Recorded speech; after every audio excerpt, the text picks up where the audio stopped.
Bonjour, c'est encore pour moi une joie de vous retrouver pour partager autour de la parole de Dieu, pour partager sur un nouveau thème. Mais avant cela, je veux vous dire merci. Merci pour vos messages d'encouragement. Merci pour toutes les personnes qui se sont abonnées à notre page YouTube. Nous vous attendons nombreux pour pouvoir nous édifier ensemble. Aujourd'hui, je voudrais vous parler des trahisons dont nous sommes l'objet dans notre vie. Quand je parcours souvent les réseaux sociaux, je regarde des plaintes des gens. Tout le monde parle de j'ai été trahi, on m'a fait telle chose. Mais ce que je constate, c'est que souvent, on est beaucoup plus choqué quand on est trahi par des proches. Et je me suis interrogée, je dis, mais c'est une erreur que nous faisons souvent. Parce que ceux qui nous trahissent ne sont pas des extraterrestres. En fait, notre ennemi est dans un rôle où ce qu'il veut, c'est de nous atteindre et de nous faire mal. Donc, la cible qu'il choisit pour atteindre ses objectifs, c'est ceux qui nous sont proches. C'est ce qu'il fait. Et j'ai regardé dans la Bible et j'ai trouvé 3 cas de personnes qui ont été trahies et ceux qui les ont trahis n'étaient pas bien loin. Le premier cas que j'ai trouvé, c'est dans le livre des Juges, au chapitre 16. Il s'agit de Samson. Alors, Samson était juge en Israël. Dieu l'avait choisi pour se battre, pour battre les Philistins qui étaient les ennemis jurés d'Israël. Et Samson réussissait très bien sa mission quand il est tombé amoureux d'une femme de chez les Philistins qui s'appelait Delilah ou Dalila, c'est la même chose. Et cette Delilah, malheureusement, va être utilisée par ses frères les Philistins pour atteindre Samson. Elle est venue vers Samson, elle lui a demandé de lui donner son secret parce qu'il avait une force particulière, ce Samson. Et à lui seul, il pouvait tuer énormément de Philistins, énormément de guerriers. Et elle a utilisé tous les moyens qu'il y avait à son service en tant que femme. Elle est arrivée à le manipuler, en sorte qu'elle a obtenu les informations secrètes sur la force de Samson. Samson, dans la réalité, avait sa force dans ses cheveux. Depuis sa naissance, la lame n'avait pas touché ses cheveux conformément aux instructions qui ont été données à sa mère. Et Samson s'est retrouvé par amour en train de donner son secret à Delilah, sa femme. Malheureusement pour lui, elle l'a révélé à ses ennemis et Samson a perdu la vie à cause de cela. Il a d'abord perdu sa force, ils se sont moqués de lui et il a perdu la vie.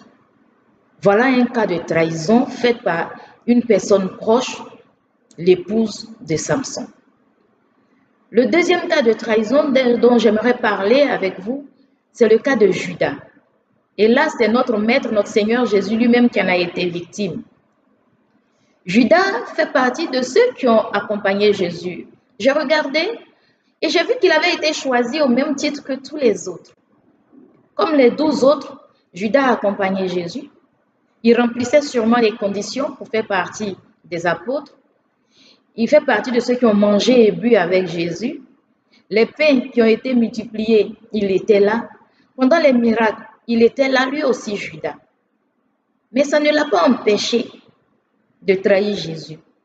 Les disciples ont même fait confiance jusqu'au point de faire de lui le trésorier du groupe. Donc c'était lui, le trésorier, celui qui gardait la cagnotte. Mais Judas était à la tête de ceux qui sont venus arrêter Jésus.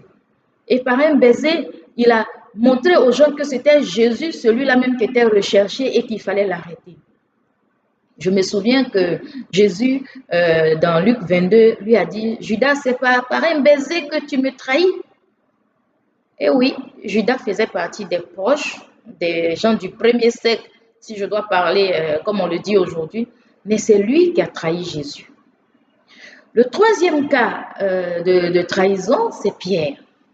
Pierre, le disciple zélé, celui-là même qui était toujours prêt. Quand Jésus lui disait qui l'on dit que je suis, Pierre était le premier à répondre, tu es le Fils de Dieu. c'était un proche de Jésus. À lui, Jésus a montré beaucoup de choses. C'était son proche. Mais hélas, Pierre s'est retrouvé dans une situation où il a dû trahir Jésus. Jésus l'avait même averti en lui disant que le moment viendrait où toi, Pierre, tu vas me trahir. Parce que quand l'adversité va atteindre son niveau maximum, tu vas m'abandonner. Et oui, ça n'a pas raté.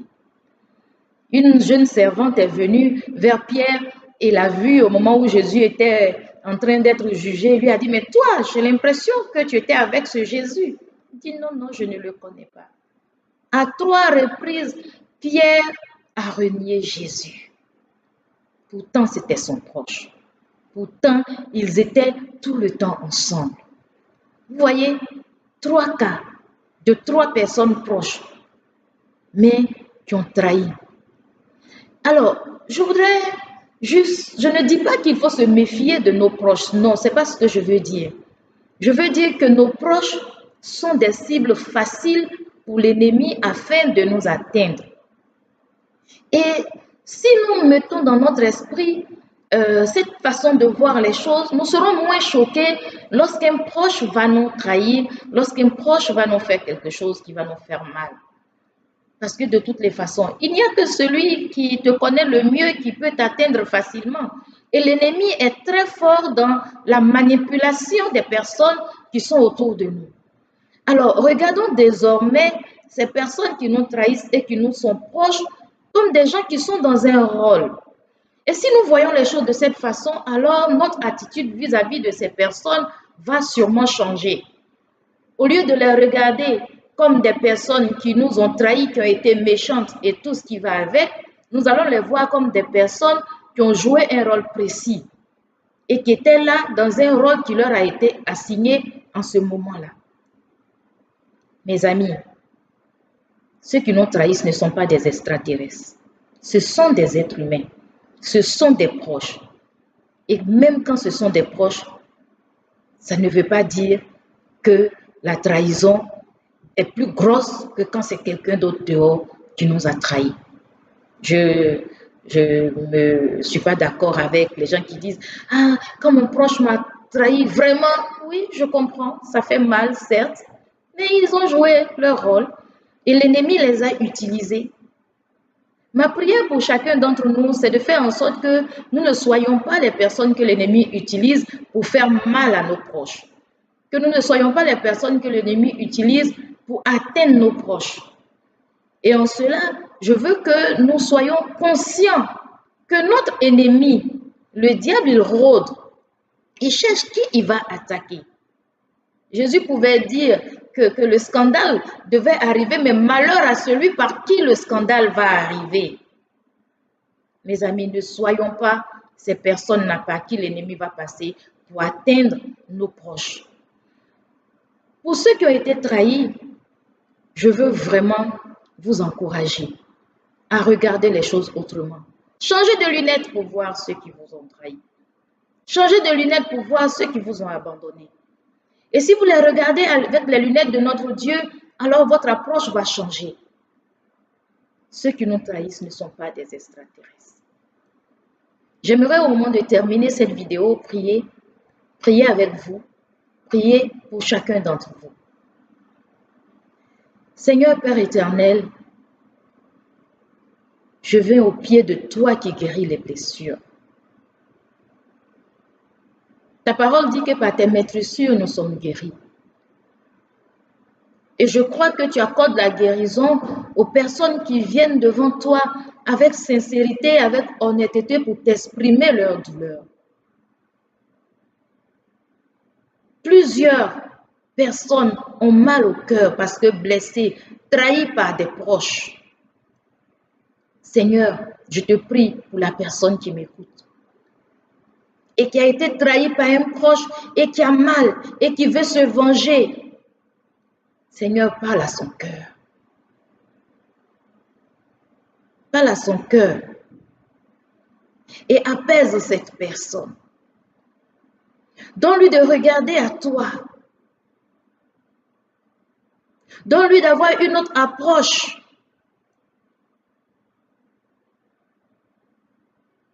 et d'accepter que la trahison de ce proche n'enlève pas en cette personne le fait d'être proche. Rappelle à leur souvenir que bien que Pierre ait trahi Jésus, Jésus lui a pardonné. Et il a été après le pilier central de l'Église.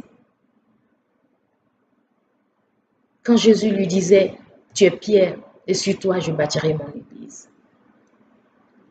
Seigneur, parle au cœur meurtri.